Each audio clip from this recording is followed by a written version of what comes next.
D'abord, je voulais remercier le Sofitel. Quand ils ont su que je venais, ils ont dit « Ah, écoutez, ce serait bien que Marion Kaplan vienne chez nous. » Et je suis très honorée de venir dans une si belle salle, dans un si beau lieu.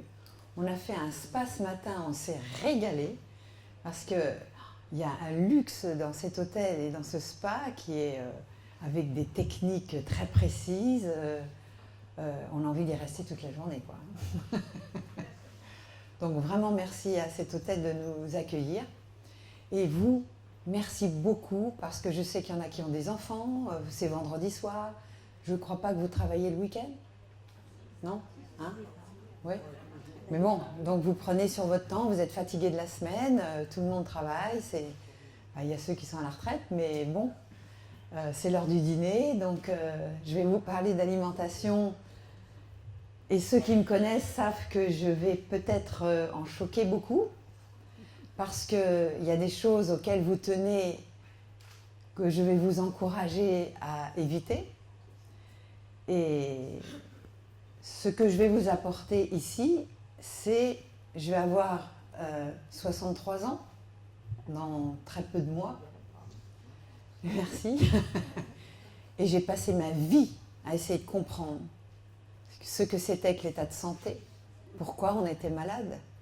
Et l'alimentation a été, bien sûr, pour moi, et le facteur aggravant et le facteur de guérison. Donc je suis partie de la maladie pour arriver vers l'état de santé. Alors qu'il y en a qui sont en état de santé et qui vont vers la maladie. Donc je suis née le 17 février 1956 par césarienne. Qui est né par césarienne ici? Voilà. Parce qu'il y a une mode dans beaucoup de ces pays, mais je fais aussi, j'ai donné des cours en Algérie à des médecins, et ils disent, mais vous savez, hein, on ne s'embête plus, maintenant on ouvre et on fait beaucoup de césariennes. Et ça, c'est une catastrophe. Vraiment. Si vous avez des jeunes femmes qui sont en âge de faire des enfants ou des petits-enfants, etc., encouragez-les à faire un accouchement normal. Hein? Eh oui. Et quand un enfant naît par césarienne, ce qui est mon cas, toute sa vie, il sera plus fragile. Toute sa vie. Parce qu'aujourd'hui, maintenant, on le sait, qu'il y a un monde extra-humain qui est dans votre corps, et on l'appelle le microbiote. Qui ne connaît pas ce mot-là? Vous êtes tous à la page, vous savez là? D'accord. Donc il faut que vous sachiez que vous avez quelques milliards de cellules, mais vous avez en plus plus de milliards de bactéries, de champignons, toute une communauté qui habite non seulement votre peau, mais votre ventre, mais vos poumons. Et toute cette communauté, on s'est aperçu qu'elle était primordiale dès la naissance, parce que l'enfant, on croyait qu'il était stérile à la naissance. C'est faux. On sait maintenant que in utero, il y a des bactéries qui vont passer par le placenta et qui vont aussi donc coloniser le fœtus. Mais ça n'est pas le principal. C'est pour ça que la flore bactérienne d'une mère, si elle a une mauvaise flore, si elle a du candida albicans, le problème, c'est qu'elle va faire naître un enfant qui va être lui-même porteur de ce champignon, on va dire de cette levure, qui est un parasite très important et qui peut occasionner des graves maladies. Donc, dès la naissance, quand tout va bien, votre enfant va, avec tout ce qui se passe dans l'accouchement, il se passe plein de choses. Il y a le pipi, il y a tout, il y a plein de mucus, il y a plein de flore qui vont naître avec l'enfant et qui vont coloniser tous les pores de sa peau, toutes ses narines, sa bouche, son tube digestif. Et ça, c'est une armée qui va le protéger à vie. Donc vous protégez à vie. Nous avons une flore qu'on appelle la flore commensale et que vous acquérez dès la naissance. Même si vous prenez des antibiotiques, cette flore commensale ne bouge pas. En revanche, il y a deux systèmes immunitaires qui vont se mettre en place. Il y a le système immunitaire inné, qui va être quelque chose de très complexe, parce que votre père et votre mère vous donnent 50% de gènes chacun de leur côté, avec un système HLA, c'est-à-dire leucocytes antigènes qui vont vous donner une immunité très spécifique, qui va faire que vous allez peut-être certains être plus sensibles à certaines bactéries, ou à certains virus, ou à certains métaux, mais aussi à certaines maladies. On sait que dans le bassin méditerranéen, il y a des maladies qu'on ne trouve pas forcément dans le nord, en Norvège. Et c'est comme ça qu'on a pu étiqueter des populations et voir que les migrations de populations, avec ces populations, migraient aussi les maladies. D'accord? On a tous des prédispositions à avoir certaines maladies. Moi, j'ai fait mon haplotype HLA, on appelle ça, et je sais que j'ai un polymorphisme, on appelle ça un polymorphisme. Essayez d'apprendre ces mots-là, qui sont des mots que vous entendrez, et quand vous les lirez, vous serez plus à la page, parce que poly, ça veut dire plusieurs, morphisme, morphologie, et donc on a tous un polymorphisme génétique différent. Et là, je vais arriver, parce que je voulais parler de... Bon, ça marche pas, bien. Je voulais parler de biodiversité, je vais le faire après. Donc je reviendrai en arrière. Voilà. Donc quand on vous dit, vous êtes peut-être moins contaminés que nous, en France, des chapelles alimentaires. Il y a les véganes. Il y a des véganes ici? Il y a ceux qui mangent tout cru. Il y a ceux qui mangent du jus. Il y a ceux qui dissocient les aliments. Il y a plein de chapelles. En France, c'est infernal. Ce qui fait que les gens ne savent plus quoi manger. Parce que à droite, on leur dit quelque chose, à gauche, on leur dit autre chose. Le journal, il va vous dire quelque chose. Ils vous disent, le matin, il faut manger des céréales. Ah ben non, il vaut mieux manger plutôt des protéines. Ah ben non, il vaut mieux pas manger. Les céréales, c'est bon pour la santé. Ah non, les céréales, c'est pas bon. Vous êtes perdus. Est-ce que c'est le cas ici? Oui, absolument. Hein? Donc, vous ne savez plus qui croire. Parce qu'il faut comprendre une chose, c'est que notre société a énormément évolué. Moi, je suis venue ici à 40 ans, même un peu plus, et je ne reconnais pas Agadir, quoi. Agadir, c'est qu'il y avait le Club Med, il y avait quelques hôtels, et il y avait la Pampa, quoi. Avec les ânes, c'était les vélos, c'était la campagne. Aujourd'hui, c'est une ville immense. Donc tout ça, c'est la modernisation. Hein? La modernisation avec la mondialisation. Et qu'est-ce qui se passe? Est-ce qu'on nous a apporté du mieux-être? Peut-être pour certains. Plus d'argent, on a des machines à laver, on a la clim ou le chauffage, on a des maisons en dur, parce que je voyais les maisons d'Agadir, c'était des petites... on appellerait ça, nous, en France, des bidonvilles, qui a plus maintenant, moi j'en ai pas vu. C'est que des grands appartements. Donc c'est vrai qu'on vit avec un peu plus de confort, mais avec plus de stress, et on s'empoisonne.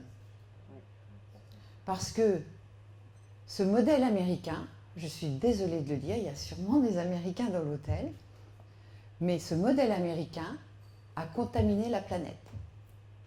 J'ai eu le désastre de voir qu'il y avait un McDonald's à Agadir. Il y en a 3. Je vous en prie, boycottez et faites boycotter ce type d'alimentation. C'est une vraie catastrophe. Même leurs frites, si vous saviez tous les produits chimiques qu'il y a dans les frites de chez McDo, mais c'est scandaleux. Et c'est enregistré, je peux le dire, parce qu'on peut publier toutes les saloperies qu'ils mettent dedans. Hein? Les viandes, c'est même plus des viandes. Vous avez vu les élevages intensifs. L'élevage intensif qui sont faits aux États-Unis. Et qu'on commence à vouloir nous vous faire venir en France, vous n'avez pas d'herbe. Donc vous avez peu d'élevage. Vous avez des chèvres, vous avez des brebis, Mais normalement, vous n'avez pas de vaches. Est-ce que vous avez des vaches? Et elles mangent quoi, vos vaches? Elles sont enfermées d'ailleurs. Parce qu'il faut comprendre que vous mangez ce que les animaux mangent. Vous mangez ce que la poule mange, même si elle le transforme. Mais la vache, c'est un herbivore. La vache, elle a 5 estomacs qui servent à faire fermenter l'herbe. Grâce à ces bactéries, elle va les convertir en protéines, en acides gras, en éléments nutritifs. Et une vache, c'est bien gros, pourtant elle ne mange que de l'herbe. Non? Donc on peut grossir avec de l'herbe. Donc vous comprenez bien que la calorie, ça ne veut rien dire. Ce qui veut dire, c'est comment mon microbiote travaille. Et le microbiote d'une vache n'a rien à voir avec un microbiote d'un être humain. Notre génétique fait que nous sommes omnivores. Nous ne sommes pas des vaches. Nous ne sommes pas capables d'assimiler la cellulose. Nous n'avons pas une enzyme qu'on appelle la cellulase. Donc il y a des gens qui en font partie d'ici, vous n'oubliez pas, nous avons tous un polymorphisme génétique. Donc il y a des gens qui, quand ils mangent des lentilles ou des pois chiches, ils vont ballonner, ils vont gazer. D'accord? Il y en a d'autres, ça leur fait rien. Oui, non?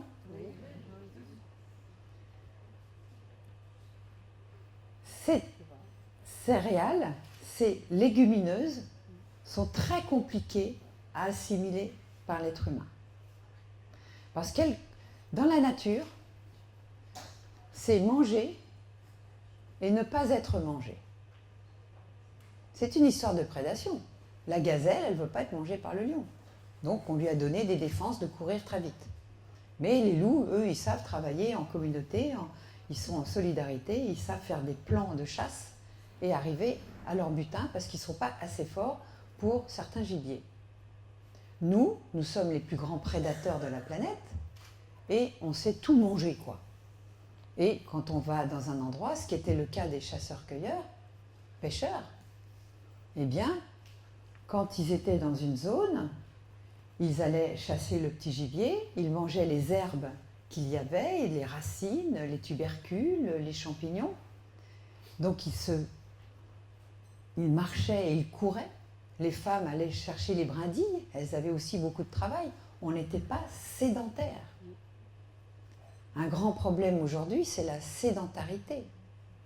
On est fabriqué pour marcher ou courir 22 km par jour sur un plan génétique. On pourrait marcher 22 km par jour. Qui le fait? Qui fait du sport régulièrement? C'est pas le tout de faire du sport bien. C'est pas le tout de faire du sport comme ça une fois par mois. Hein. C'est minimum 3 fois par semaine. Et vous, il n'y a pas de métro ici. Mais pourquoi vous n'iriez pas à vélo à votre bureau? Ou à votre hôtel pour ceux qui travaillent dans les hôtels? Il n'y a pas de grosse montée. Hein. Vous prenez 2 plateaux. Moi, je fais beaucoup de vélo. Mais faites de l'exercice. Parce que vous aurez beau manger. Si vous ne faites pas d'exercice, vous n'aurez pas de résultat. Parce que l'exercice, il fait un truc génial.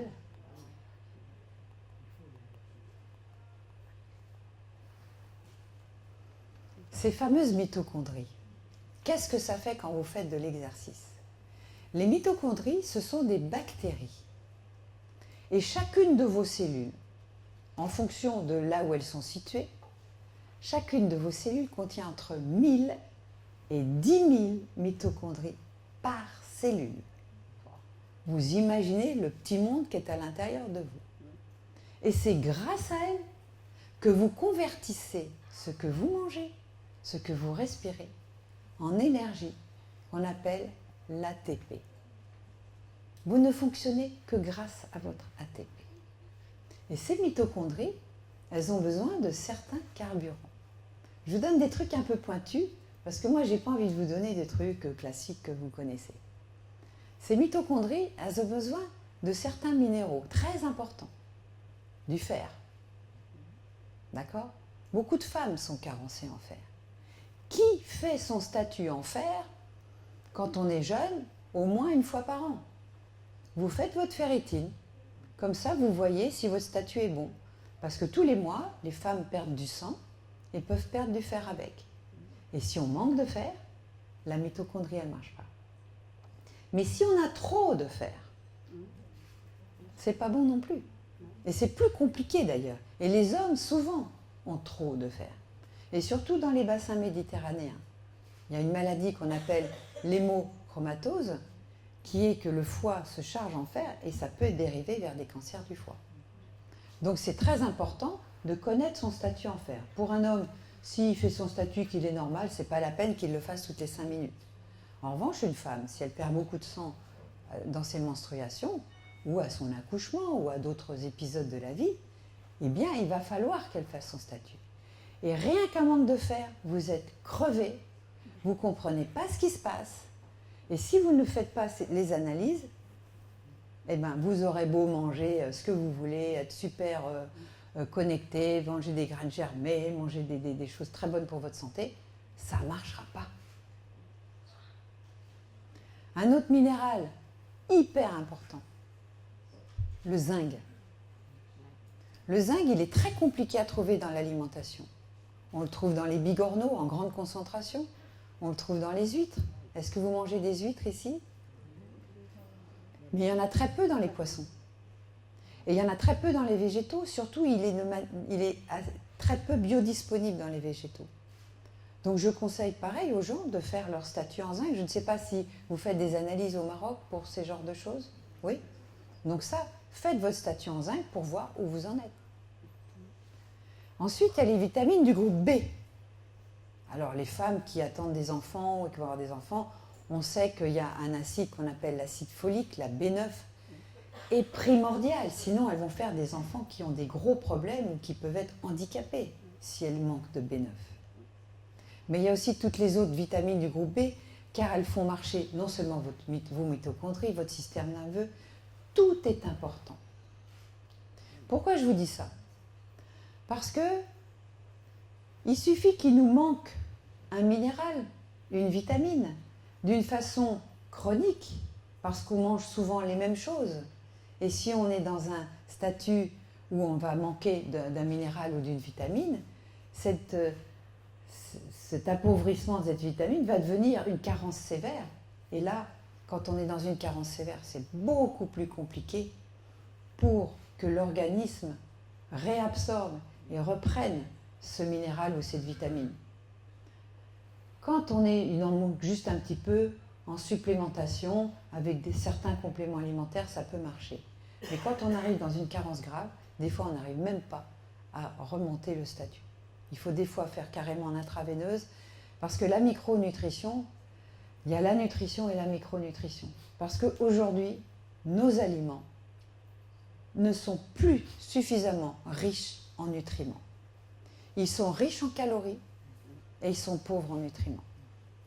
Et moi, je vous conseille, puisque vous avez des bons médecins dans la salle qui ont un esprit ouvert, parce qu'il faut avoir l'esprit ouvert pour se remettre en question et faire de la nutrition, il va falloir que vous fassiez des bilans pour ceux qui ont ou des fatigues ou des soucis de santé ou qui veulent prévenir. Parce que pour moi, la meilleure médecine, c'est la médecine qui est d'une très grande qualité, c'est la prévention. Une fois que vous basculez dans la maladie, ça devient compliqué de s'en sortir. Nous, en France, on a beaucoup d'épidémies de maladies de Lyme. Est-ce que vous êtes aussi contaminé ou pas? Ça, c'est bien. Il faut dire que c'est beaucoup dans les forêts, avec beaucoup les végétaux. Comme ici, vous avez plus des déserts et des végétaux assez rares. C'est plus compliqué pour vous, et heureusement, d'être parasité par la maladie de Lyme. Donc, je ne vais pas vous en parler. Mais il se trouve que les maladies à parasites explosent. Et pourquoi elles explosent? C'est parce qu'il y a un grand problème qui est dans le monde entier et qui vous concerne ici. C'est la perméabilité intestinale. Donc je vais vous parler de l'intestin parce que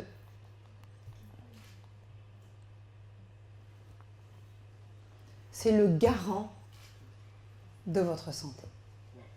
Hippocrate disait, il y a 2500 ans, il était quand même intuitif le garçon, hein. Il était branché. toute maladie commence dans l'intestin. D'accord? Il avait aussi dit que ton aliment soit ton médicament. Mais il a dit, toute maladie commence dans l'intestin. C'est trop fort, il y a 2500 ans. On n'avait pas l'électronique où on arrive à voir le génome, mais ça fait pas très longtemps qu'on sait lire un génome. Hein. Ça fait 15, 18 ans, pas plus. Donc là, on a fait des progrès extraordinaires. Et on est en train de comprendre que tous ici qu'on est, on a chacun un microbiote unique. C'est-à-dire vos bactéries intestinales sont uniques. C'est pour ça que si un tel, lui, il fonctionne très bien avec du pain, bah, c'est pas parce que lui, il peut manger du pain que vous pouvez en manger. Vous comprenez? Mais je vais m'attaquer au gluten après, vous inquiétez pas. Je vais lui faire la peau à celui-là. Mais je vais venir après. Mais je veux que vous compreniez que votre intestin, ça doit être une barrière infranchissable par les toxiques, par les parasites. Or aujourd'hui, cette barrière, c'est comme la terre, elle se meurt. Sur la terre, on a foutu du glyphosate, je suppose que vous en avez aussi. Hein? Vas-y que je te mets du pesticide. Et qu'est-ce que c'est qu'un pesticide? Si ce n'est un bactéricide. Un pesticide est un bactéricide, c'est-à-dire cide, ça tue les bactéries. Il s'en fout qu'elles soient gentilles ou mauvaises, il tue tout le monde. Et surtout aussi, on a fabriqué génétiquement, on a programmé des plantes à être génétiquement modifiées pour ne pas être attaquées les parasites et pour mieux supporter les bactéricides. C'est là où je vais vous parler de ce monde où c'est manger et ne pas être mangé. Et bien les plantes, elles ont le même programme. C'est-à-dire, le blé, il ne veut pas se faire bouffer par les charançons, par les bestioles qui peuvent le manger. Alors qu'est-ce qu'il fait? Il fait une carapace. Et cette carapace, c'est une carapace de lectine. Entendez bien ce mot-là, ce n'est pas la leptine qu'on trouve dans l'estomac, c'est la lectine, L-E-C-T-I-N-E.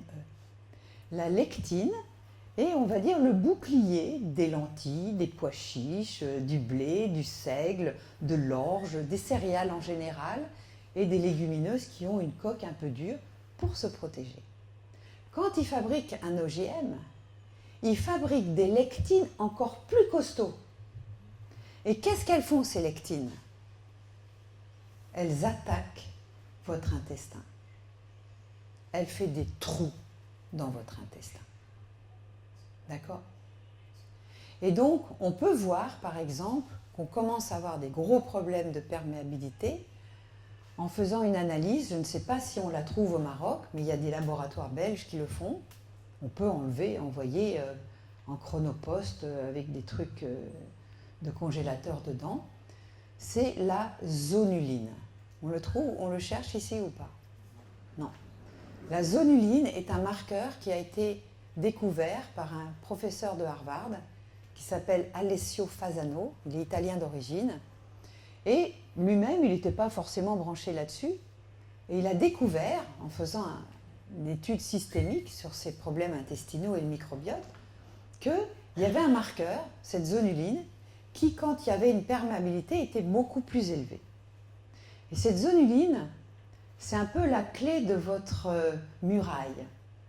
Cette zonuline, normalement, elle ouvre la clé de votre intestin, elle ouvre la porte, que quelques minutes pour laisser passer les nutriments. Parce qu'un intestin, il est semi-perméable, c'est-à-dire, je laisse entrer les nutriments, mais je ne laisse pas entrer les méchants. C'est pour ça qu'il faut avoir un bon mucus, une muqueuse intestinale bien épaisse et une flore bien active et bien diversifiée pour avoir plein de casques bleus de différentes origines pour ne pas se laisser pénétrer par les djihadistes. D'accord? Donc, on met des barrages à l'hôtel, on ne les laisse pas rentrer. Toi, tu ne rentres pas. D'accord? Donc cette zonuline, quand elle est physiologique, tout va bien. Mais quand elle commence à monter, ça veut dire quoi? Ça veut dire que je laisse tout ouvert, il n'y a plus de gardien et tout le monde peut rentrer. Et là, c'est la cata. Là, tout le monde rentre. Les métaux lourds, donc quand vous mangez du poisson qu'on a, ça rentre. Si vous avez une bonne barrière, vous pouvez manger des poissons qui contiennent des métaux lourds, c'est pas grave, votre corps, votre épithélium va les éliminer. Mais si vos portes sont ouvertes, là, ça arrive dans le flux sanguin. Et là, c'est beaucoup plus compliqué de s'en débarrasser parce qu'on a des récepteurs qui sont amis avec certains toxiques. Ces toxiques se maquillent ou se masquent pour pas qu'on les reconnaisse et hop, ils vont se choper sur ces récepteurs. Et on peut avoir des maladies neurologiques. Parce que quand on veut détruire un ennemi, quelle est la meilleure façon de détruire un ennemi? C'est, vous voyez, Internet. Vous faites une panne d'Internet, il n'y a plus d'informations qui circulent. Et chez vous, Internet, c'est votre cerveau. Donc pour vous court-circuiter votre cerveau, vous mangez du gluten, vous prenez du sucre, d'accord? Et là, votre zonuline, elle explose, vos barrières sont largement ouvertes, vous avez les nerfs qui collent, comme on dit, parce que le gluten est une lectine, et la lectine, la pire de toutes les lectines de toutes les céréales, et si elle arrive dans le flux sanguin, elle va aller sur des récepteurs d'opioïdes que vous avez dans votre cerveau, et vous êtes shooté. Vous savez qu'ils ont fait des expériences avec des rats. Ils ont fait boire à des rats, il y avait la pipette cocaïne et la pipette sucrée, d'un sirop sucré. Pendant 3 semaines, on les a bien shootés aux deux. Et au bout de 3 semaines, on les laisse libres et on les laisse choisir leur shoot. Ils ne sont pas allés vers la coke, hein. Ils sont allés vers le sucre. Et je ne sais pas si au Maroc c'est pareil qu'en France, mais quand vous venez d'accoucher, on vous prend le bébé, moi ma fille qui est là, j'ai interdit qu'on la touche, parce qu'ils voulaient mettre, même si vous allaitez, ils voulaient mettre à la nurserie, il faut vous reposer madame. Non, moi je ne me repose pas, je suis désolée. Et là-haut, comme ils sont tous en train de brailler, ils leur donnent de l'eau sucrée. Et comme ça, le shoot, il commence à la naissance. Parce que, pourquoi est-ce qu'on a cette appétence pour le sucré? On le sait que notre cerveau, je ne me sers jamais des PowerPoint, j'y arrive pas. On sait que notre cerveau, c'est celui qui utilise le plus de glucose. Mais il n'utilise pas le glucose sous forme de glucose. Ça va passer d'abord par plein de choses, et par les mitochondries, qui vont hydrolyser ce glucose sous forme d'un truc qui s'appelle le pyruvate, qui peut à ce moment-là arriver au cerveau. Le glucose, il n'arrive pas comme ça direct, hein. Et donc, on est attiré par le sucre parce qu'à l'époque du chasseur-cueilleur, il n'y a pas de sucre, hein. Il y avait des petits fruits minables, il y avait des petites baies. Les pommes, ce n'étaient pas les grosses joufflues golden dans lesquelles il n'y a que dalle, que du sucre. Il y avait des petites fraises, des petites framboises, des petites myrtilles. Il y avait des petits fruits qu'on ne pouvait pas garder. On n'avait pas de frigo. On n'avait rien. On n'avait pas de maison pour les garder. Donc, quand ils tombaient sur une ruche à miel, mais c'était Noël, c'était extraordinaire. Et le miel allait leur durer toute l'année, parce qu'il pouvait déjà, il faut arriver à le prendre, le miel. C'était pas les bonnes ruches à qui on prend le miel, il y en a qui rajoutent du sucre pour nourrir les abeilles, ben c'est catastrophique, quoi. Donc le sucre était une denrée rare. Il fallait qu'ils utilisent le sucre à partir des petites baies, mais aussi de leurs légumes. C'est pour ça qu'il y a quelques millions d'années, notre insuline qui est délivrée par notre pancréas, elle était très sensible et elle était là pour vite capter le sucre, parce que le taux de sucre devait être toujours constant à 0,8 mg dans le sang. Mais aujourd'hui, on sollicite tellement notre pancréas qui est là, oh putain, encore un shoot de sucre. Ouf, mais il faut qu'elle arrête, quoi. Et donc, la cellule, au bout d'un moment, devient... Elle n'entend plus. Elle n'entend plus les messages. Et vous devenez insulino-résistant avant d'être diabétique. Et le diabète est une maladie totalement silencieuse.